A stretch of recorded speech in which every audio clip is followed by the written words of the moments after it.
Just a couple of days to go. The sixth flight of Starship is fast approaching with absolute certainty. Starbase is buzzing with nonstop activity in preparation for the upcoming launch, and things are getting really exciting. So, what can we expect next? Join me as we dive into the latest developments in the industry in today's episode. First, let's go over the latest updates on preparations for Starship's sixth test flight. The road closure schedule has finally been set. According to the latest announcements, Highway 4 and Boca Chica Beach will be closed on 2 days, November 17th from 8 a.m. to 4 p.m. and November 18th from 8 a.m. to 10 p.m. The road closures might shift a bit, possibly to the 19th or 20th, as Shotwell recently mentioned that SpaceX is aiming for the 19th for the launch. Starship 31 was rolled out to the launch pad on November 12th, giving us a good look at the improvements SpaceX has made to this spacecraft. Alongside the fun banana decal, pretty humorous honestly, we can spot some key technical changes as well. Notably, the thermal protection tiles on Starship's side have been significantly reduced. SpaceX removed over 1,000 tiles, bringing the total count down from around 18,500 to just over 17,000. The areas without tiles are where the landing gear hardware is expected to be installed. Additionally, Starship 31's nose section features a number of new test tiles, a sign that SpaceX is continuing to develop more effective heat protection solutions for crucial areas of the spacecraft. Moreover, the ship's aft flaps have also been reinforced to ensure better control during atmospheric re-entry.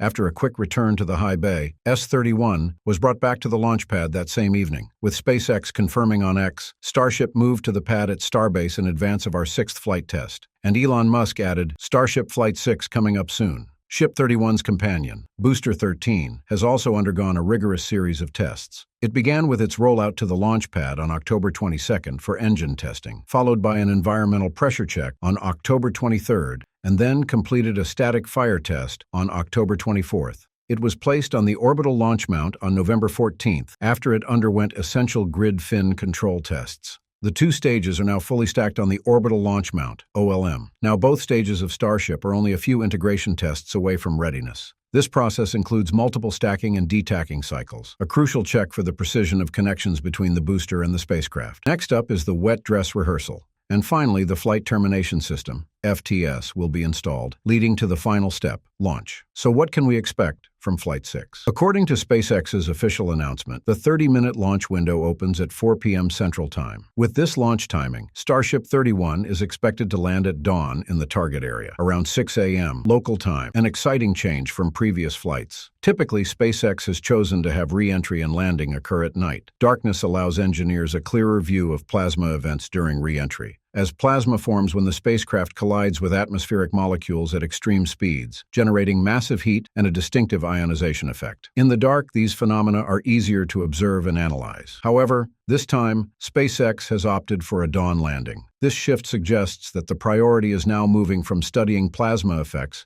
to observing the spacecraft's condition directly in natural daylight. SpaceX has also announced ambitious goals for Starship's next test flight. According to the update, the next test aims to push the boundaries of both the ship and booster's capabilities and move closer to making the entire system reusable.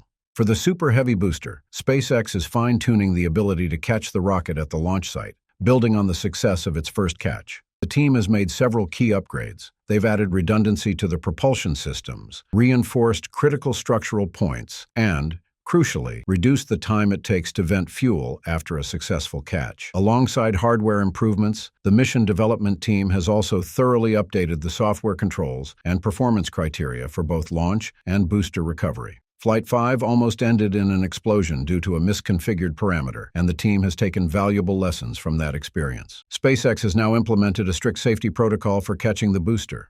As with the fifth flight, the Super Heavy booster's return and catch will only proceed if both the rocket and launch tower meet specific conditions. This process requires a manual confirmation order from the mission director. If this order isn't given before the end of the boost back burn, or if any automated checks detect conditions that don't meet the safety criteria for either the booster or the tower, the rocket will automatically shift to an alternate plan, a controlled landing in the Gulf of Mexico.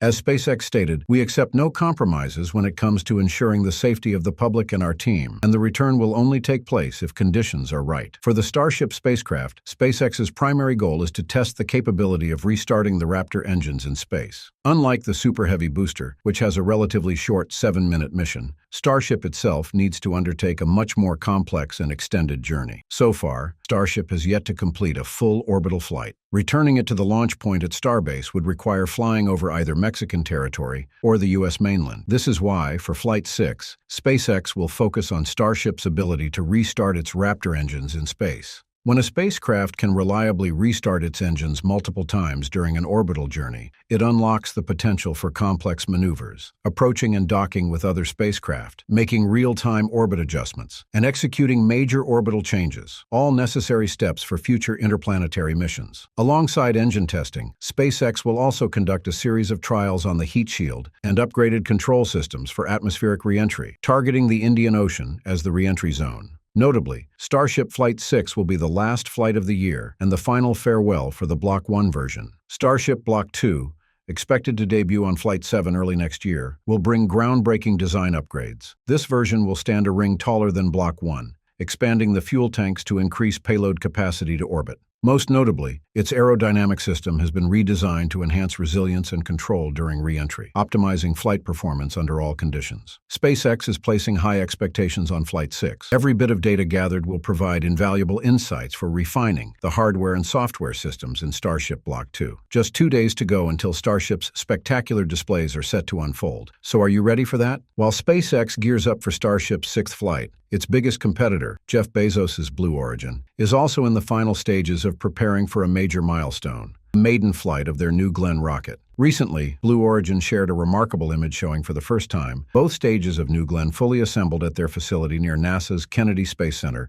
KSC, in Florida. On X, the company posted the photo with the caption, "GS1 meets GS2, signifying the moment when New Glenn's first stage and second stage were joined together. According to the schedule, New Glenn's maiden flight is set for this November from Launch Complex 36 at Cape Canaveral Space Force Station. This mission will carry one of Blue Origin's new Blue Ring spacecraft on a National Security Space Launch Certification flight, known as Dark Sky 1, sponsored by the Defense Innovation Unit. Boldly pushing forward, Jeff Bezos's company has decided to attempt a booster recovery right on New Glenn's maiden flight on a moving barge at sea. This risky move underscores Blue Origin's fast-track strategy. It's clear Bezos is eager to make waves in the space race. The commercial and military satellite market, a lucrative business SpaceX currently dominates with its Falcon 9 and Falcon Heavy rockets, is an enticing target that Blue Origin is set on capturing. If New Glenn succeeds on its first flight with a reusable booster, it will immediately become a formidable competitor to SpaceX in the heavy-lift satellite launch market. Blue Origin's ambitions don't stop there. They're exploring the possibility of reusing the second stage of New Glenn. This indicates that Blue Origin doesn't want to be compared to the Falcon series, which may become obsolete as Starship enters commercial operations. They are aiming directly at competing with Starship, SpaceX's most ambitious super rocket. In fact,